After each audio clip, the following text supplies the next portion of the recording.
விஜய் செய்த அநியாயங்கள், இந்த விஜய் செய்த இந்த ஏழை ரசிகர்களுக்கு செய்த துரோகங்களை தோலுக்கு காட்ட நான் வேகமாக அந்த நாளை எதிர்பார்த்து கொண்டிருக்கிறேன். ஒவ்வொரு பேடுவார், பேச மாட்டார். அவர் ரொம்ப பேச மாட்டாருங்கிற பெரிய குவாலிட்டியா. பேசுங்க சார், பிரச்சனையை பேசிதான் தீர்க்க முடியும். கேளுங்கள் தரப்படும், தட்டுங்கள் திறக்கப்படும். எல்லாரும் தான் சொல்றாங்க. தளபதினு சொல்லிட்டு இருந்தா போதுமா? உங்கள் விஜய் தான் அப்படி சொன்னா போதுமா? போலி அரசியல்வாதிகள் சார். இப்ப செங்கோட்டை மக்கள் ஒரு போலி அரசியல்வாதிகளுக்கு வந்துட்டாங்க. 50 வருஷம் நல்லா உண்டு கொடுத்தாச்சு சார். திமுகவை பொறுத்த மட்டும் விஜய் ஒரு பொருட்டாகவே நினைக்கல. டயா பூஸ்டர் சுகரை கண்ட்ரோல் பண்ணும், உங்க ஆரோக்கியத்தை மீட்டு தரும். சர்க்கரையை கட்டுப்படுத்துறதுக்கான எளிமையான வழிமுறை, இயற்கையான வழிமுறை. அனைத்து மருந்து கடைகளிலும் கிடைக்கும். அன்பானவர்களே வணக்கம். என் தமிழ் சொந்தங்களுக்கு என்னுடைய பணிவான வணக்கங்கள். கடந்த மாதம் நான் திராவிட முன்னேற்ற கழகத்தில் மாண்புமிகு முதல்வர் திராவிட கழகத்தின் தலைவர் மு.க. ஸ்டாலின் அவர்கள் தலைமையில் நான் இந்த கட்சியில் இணைஞ்சேன். கட்சியில் இணைந்ததுக்கு எனக்கு அதுக்கு ஒரு நல்ல பரிசாக தாய்குலத்தோடு எனக்கு இன்னைக்கு மாநில வர்த்தக அணி துணை செயலாளர் பதவியை தந்திருக்காங்க. அதுக்கு ஒரு நன்றி தெரிவிக்க வேண்டும். இந்த ஒரு நல்ல எண்ணத்தில் தான் நான் இன்னைக்கு பத்திரிகைகள் மூலமாக நான் நன்றி தெரிவிக்கிறேன். ஐயா ஸ்டாலின் அவர்களுக்கும், துணை முதல்வர் உதயநிதி ஸ்டாலின் அவர்களுக்கும், கனிமொழி அம்மாவுக்கும் மற்றும் நமது மாவட்ட செயலாளர் மேயர் மகேஷ் அவர்களுக்கும் நான் அந்த நேரத்தில் நன்றி தெரிவிக்க கடமைப்பட்டிருக்கிறேன். வருகின்ற திமுக இந்த சட்டமன்ற தேர்தலில் கன்னியாகுமரி தேர்தலில் போட்டியிட ஒரு வாய்ப்பு இருக்கா? கண்டிப்பாக தலைமை கழகத்திலிருந்து அவங்க முடிவு செய்தால் நான் கண்டிப்பாக கன்னியாகுமரி சட்டமன்ற தொகுதியில் எதிர்கொள்வேன். அது விஜய் அவர்கள் எந்தெந்த தொகுதியில் யாரை நிப்பாட்டினாலும் அவர்களுக்கு எதிராக கண்டிப்பாக களமிறங்கி நான் பணியாற்றுவேன். களத்தில் நியாயம் எது, தர்மம் எது என்பதை இந்த முறை நான் மிக தெளிவாக பரப்புரையாற்ற காத்துக் கொண்டிருக்கிறேன். விஜய் செய்த அநியாயங்கள், இந்த விஜய் செய்த இந்த ஏழை ரசிகர்களுக்கு செய்த துரோகங்களை தோலுக்கு காட்ட நான் வேகமாக அந்த நாளை எதிர்பார்த்து கொண்டிருக்கிறேன். நிச்சயமாக எனக்கு ஒரு நல்ல வாய்ப்பு கிடைத்தால் அந்த பணியை மிக சிறப்பாக செய்வேன் என்பதை தெரிவித்துக் கொள்கிறேன். அநியாயம் சொல்றீங்களா? என்ன அநியாயம் சார்? அநியாயம்னா ரசிகர்களுக்கு செய்கிறது அநியாயம் தான் சார். இத்தனை நாள் ரசிகர்களுக்கு என்ன செய்திருக்காரு? ஏதாவது ஒரு ரசிகருக்கு நல்லது செய்திருக்காரா?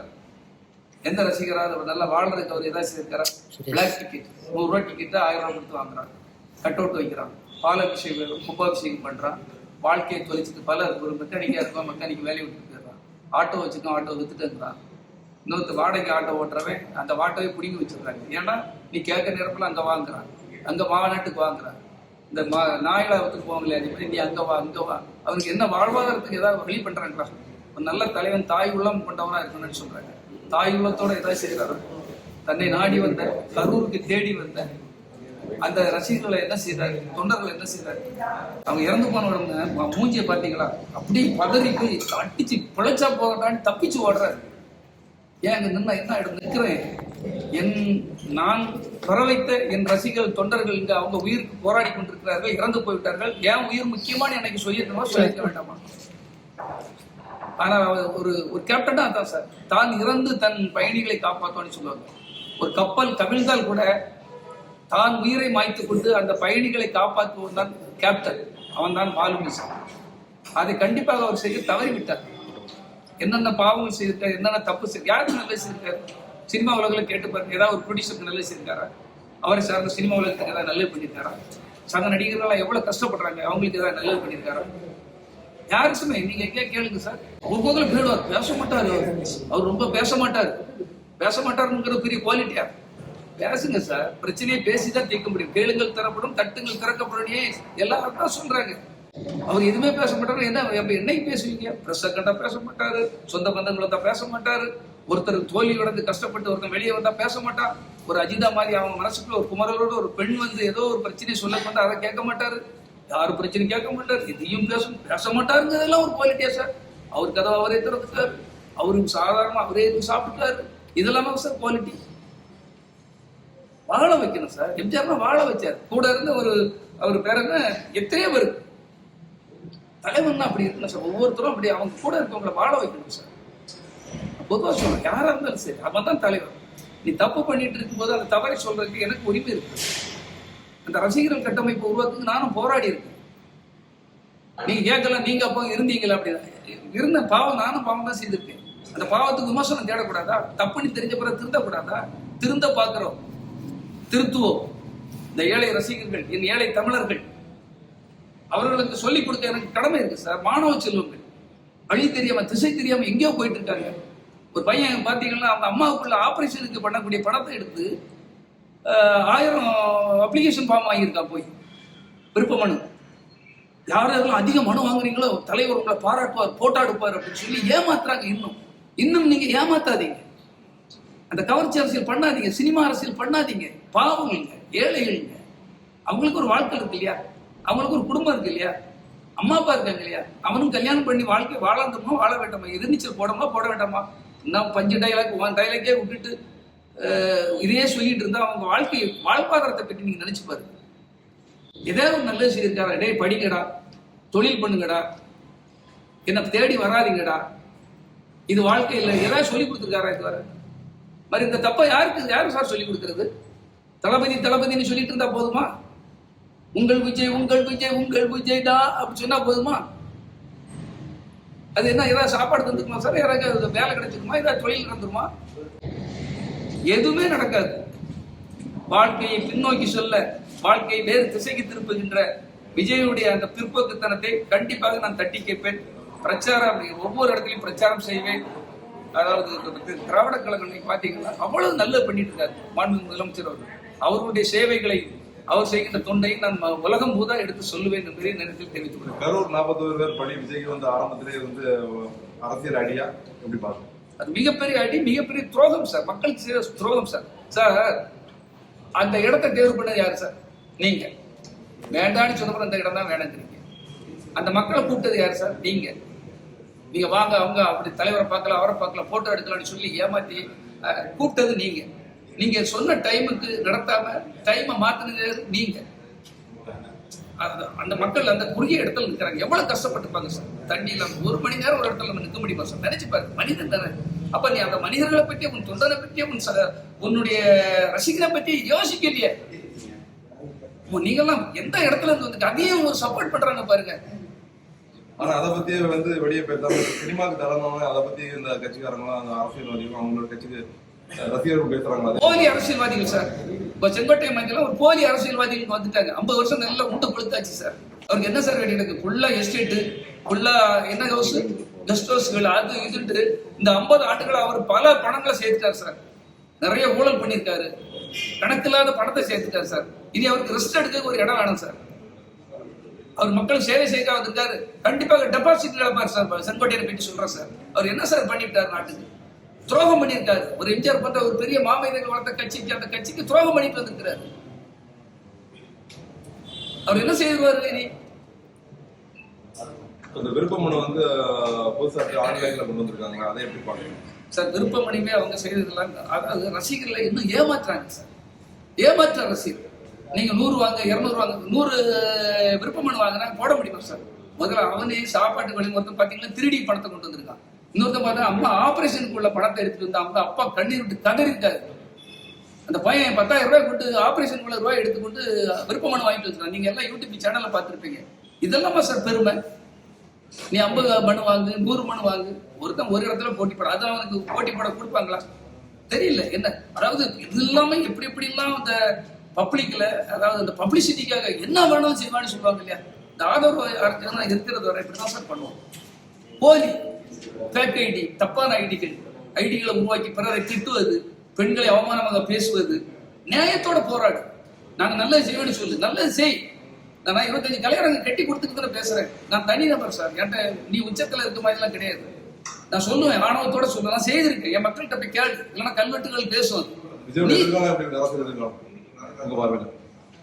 எதிர்காலம் வந்து உண்மையில சீக்கிரத்துல எனக்கு தெரிஞ்சோம், இதுல படுதோல்வி அடைவார். படுதோல்வி அடைய வைக்க வேண்டும். தமிழர்களுக்கு நல்லது செய்வனா எல்லா ஒட்டுமொத்த தமிழர்களும் ஒன்று கூடி, ஏன்னா பெரிய ஆபத்து சார், இளைஞர்களுக்கு ஆபத்து. ஏன்னா ஒரு நல்ல வழிக்கு ஏதாவது கொண்டு போயிருக்காரு, கொண்டு போக மாட்டாங்க. அப்ப அந்த ஆபத்தை தடுப்பது எல்லாருடைய, நான் வந்து அவருக்கு அனுபவப்பட்டதை வச்சு சொல்றேன். அவர் யாருக்கும் இது செய்ய மாட்டார் சார். நீ குறிப்பாக நான் வந்து இந்த விஜய் ரசிகர்களுக்கும் தொண்டர்களுக்கும் இந்த விருப்பமனு எல்லாம் போட்டியிட வராங்கல்ல, தயவு செய்து உங்க சகோதரன் மாதிரி நினைச்சு கேட்டுறேன், நீங்க உங்க பணத்தெல்லாம் வேஸ்ட் பண்ணிடாதீங்க. அவர் தோத்தா அவர் விரும்ப மாட்டார். ஒரு படத்துல தோத்தவனே வீட்டுக்குள்ள விடக்கூடாது பாரு, ஒளிச்சு நின்று பாப்பாரு, அவனை இல்லைன்னு சொல்லிருங்கன்னு பாரு. ஏன்னா அவர் தோல்வி பிடிக்காது. ஏன்னா எவனையும் கிட்ட சேர் அவர் படம் தான், அவர் தான் ஹீரோ. ஆனா எந்த தோல்வி அடைந்த ப்ரொடியூசரையா சந்திச்சிருக்காருன்னு கேள்விப்பட்டிருக்கலாம்? ஏதாவது ஒரு நடிகருக்கு உதவி பண்ணிருக்காருன்னு கேள்விப்பட்டிருக்கலாம்? குறிப்பிட அவங்க படம் தான் இது வந்து இப்போ 15 கோடி வந்து இந்த பிரச்சனை பத்தி எப்படி பாக்குறீங்க சார்? அது கோர்ட்டு அது நடந்து முடிஞ்சு அந்த பிரச்சனை போயிட்டு நான் பொதுவாக என்ன சொல்றேன்னா, யாருக்குமே அவர் உதவி பண்ண மாட்டார் சார். தோத்தா நானாக இருந்தாலும் எதையும் வெளியே தெளிவார் சார். பெத்த அப்பனா இருந்தாலும் கூண்டுல ஏற்றிடுவார் சார். பிள்ளையா இருந்தாலும் யாரையும் சந்திக்க மாட்டார் சார். இப்படிப்பட்ட ஒரு கேரக்டர் இந்த நாட்டுல என்ன செய்துவாருன்னு நீங்க நினைக்கிறீங்க? உங்களுக்குலாம் அள்ளி கொடுத்துருவாரு, எல்லாத்தையும் நீங்க வளர்ந்துடலாம்னு நினைக்கிறீங்களா? கனவுல கூட நினைக்காதீங்க.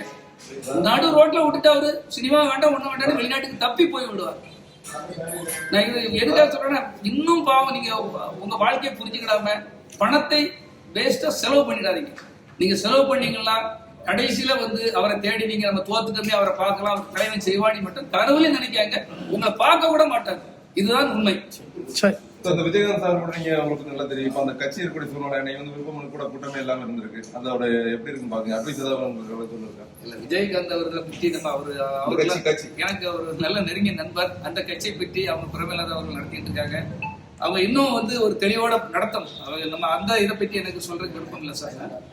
அது வேண்டாம். நமக்கு வந்து எதிர்கால இளைஞர்கள், இந்த இளைய சமுதாயம் தப்பான வழிகளுக்கு போயிடக்கூடாது. அதுக்குதான் நான் திரும்ப திரும்ப சொல்லிட்டு இருக்கேன். அவங்க வந்து ஒரு முறையான பக்குவப்பட வேண்டும். விஜய் அவர்களே அவங்களை பக்குவப்படுத்தல. ஏதாவது பக்குவப்படுத்திருக்காரா? எதுவுமே பக்குவப்படுத்தல சார். அப்ப நம்ம எல்லாம் பைத்தியக்காரனா தமிழ்நாட்டில் இருக்கவங்க எல்லாம் நம்ம ஏதாவது சொன்னா எதாவது நடந்துரும் அப்படிங்கறதுக்காக தமிழர்கள் அவ்வளவு முட்டாள்கள் அல்ல, பாடம் கற்பிப்பார்கள். திரும்ப திரும்ப சொல்றேன் சார்.